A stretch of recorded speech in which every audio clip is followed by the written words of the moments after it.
between, I guess it's Pennsylvania and Ohio. And I got to the bus station, I think 15 to 20 minutes before the bus left. I had enough time to buy a ticket, get on the bus, and then go overnight to northern Michigan.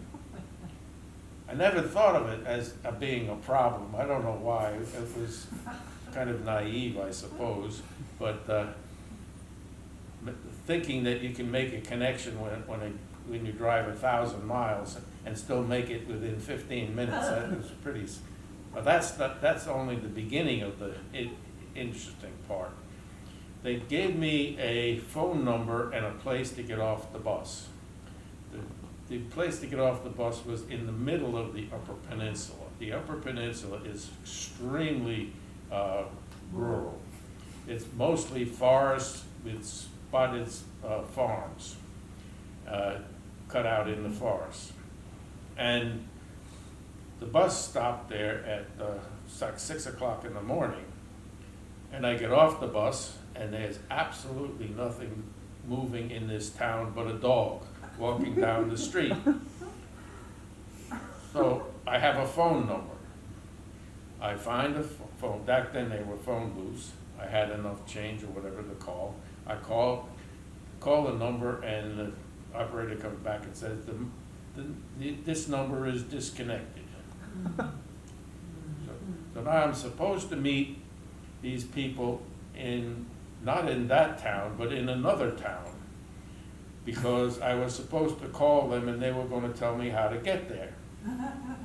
So I was now stuck in the middle of middle of nowhere, with no resources, and all I had was my suitcase.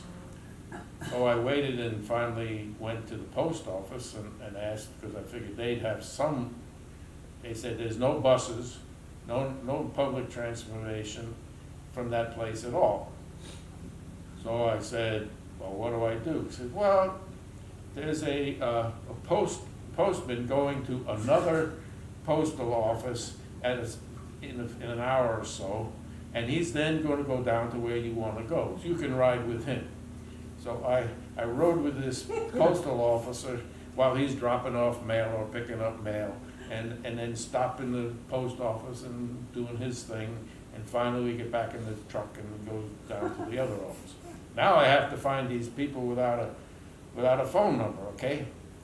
So I'm just walking down the street with my suitcase, and sure enough I see some college kids, and the Lord basically tells me to talk to them, and they said, yeah, we're from there. Oh. So Wow. we connected that way. Wow. Anyway, it was a very interesting thing. And that's why I had a very interesting summer. One of the interesting things was that my birthday is in the summer, and they gave me a birthday present of a puppy. Oh. That's, it was a little, what is it? Golden retriever. Golden retriever. Some of the people in the camp were from a farm nearby, and they had golden retrievers and evidently had puppies, so they gave that to me. I think they thought it was a joke and I was going to give it back, but I kept it. Anyway, it was a very, very smart dog and a very, very good dog. Anyway, so when I got it, I sent a letter to Faye saying I met this friend, and it had beautiful brown eyes and golden hair. Yeah, definitely were. Oh, how mean. And finally at the end I said, and they named the dog Fawn. Oh. Phew. Anyway, so I thought I was going to, when it was time for me to come home, again, I had no ride home. So I had made friends with people, the kids there, and some of them were going home my way. They were going to Pennsylvania. So I rode with them and got back. But I couldn't take the dog. So I said, I guess I'm done with the dog. The dog will be back on the farm. That isn't what happened. Somebody else, some of the other young ladies decided that I needed the dog.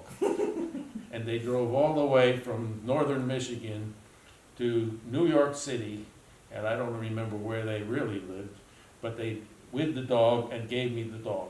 Wow. Anyway, so that's how we got Fawn. Oh. I'll let you tell some stories.